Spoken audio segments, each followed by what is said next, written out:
experience the tip of the month. But the intended purpose of God is that we all. Isn't that what that Bible says? It said we all, with an unveiled face. We all should experience glory this month. Hallelujah. Amen. So what are the excuses? You must check your life. What are the excuses of getting up early in the morning to do my devotion time with God? What are the excuses to fast? What are the excuses even to go and evangelize on Saturday?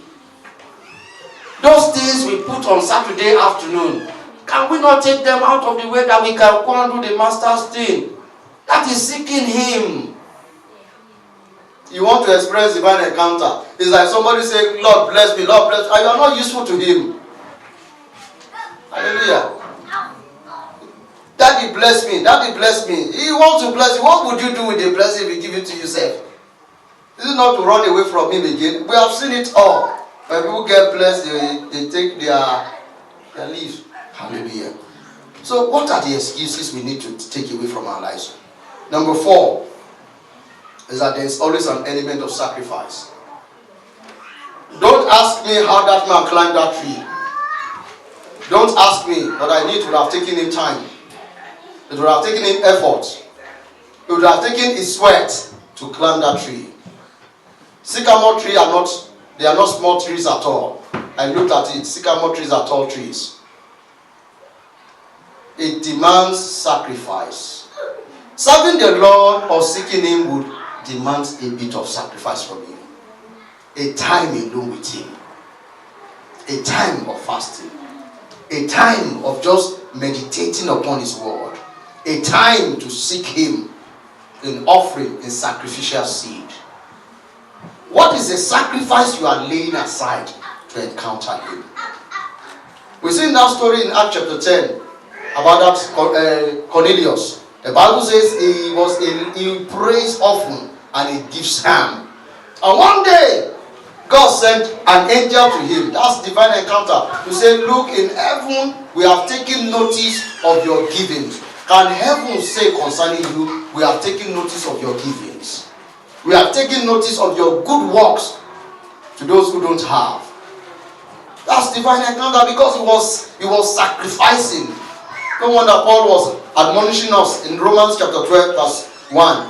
He said, therefore, brethren, I beseech you, therefore, brethren, by the mercies of God, that you present your bodies, what? A living sacrifice. Hallelujah.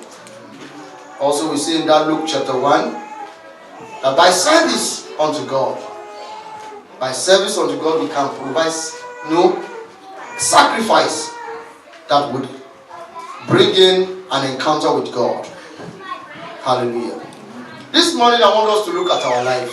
These 4 things Zacchaeus did. Number 1,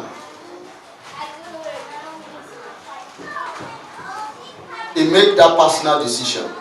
Have you made a personal decision of lately to say, Lord, I want to encounter you afresh? Lord, I want to know you in a new dimension, in a new depth, in a new height that I've never seen you before. Number 2, he backed it up with action. He began to long after Him, to thirst for Him, to hunger for Him. And the Bible assures us in that book of Matthew chapter 5, said, they that long and thirst after righteousness, they shall be what? They shall be filled. As you may not even thirst 2 minutes, 3 minutes before He meets you, because it's always there, according to Isaiah 55 verse 6. Number 3, there will be excuses. There will be things. Do you know? I don't know about you, but it has happened to me. The day I want to fast is the day my wife is eating correct soup. That I say, I wish I can taste this thing. Do you know that day is the day you'll be longing after some kind of food you have not eaten in a long while? Excuses will come not to encounter Him. And number 4, there will be an element of sacrifice. Every divine encounter, even the one that Elisha had in 1 Kings, the Bible says there was a bit of sacrifice. After gathering all the stone, the wood and everything, in the evening, I could have imagined the sacrifice was his life. If God did not answer, the prophet of Baal would have killed him. Can you make a sacrifice with your life and say, Lord, I'm sacrificing my life on the altar of sacrifice. Just to know you, just like Apostle Paul said. Let's be on our feet. You see, it's easy for us to pray for divine encounter, but there are things to be done. It is easy for a man to say, Lord, I want to encounter you. I want to know you. I want to see you in your glory. But if we are not doing the right thing, we may not encounter him. So I want you to cry to him. Make that personal decision today. Ask him to put that hunger and thirst for him. A lot of us are no longer seeking God. We are seeking money. It's not that money is not good. Money is good, but it has its place. God first says, seek first the kingdom of God and his righteousness, and all these other things, they shall be added unto you. Our first priority pursuit should be God and not money, not position, not degrees. Let's ask him, Father, keep my priorities right. Help me to seek you. Help me to long after you. Are there hindrances, excuses in our lives?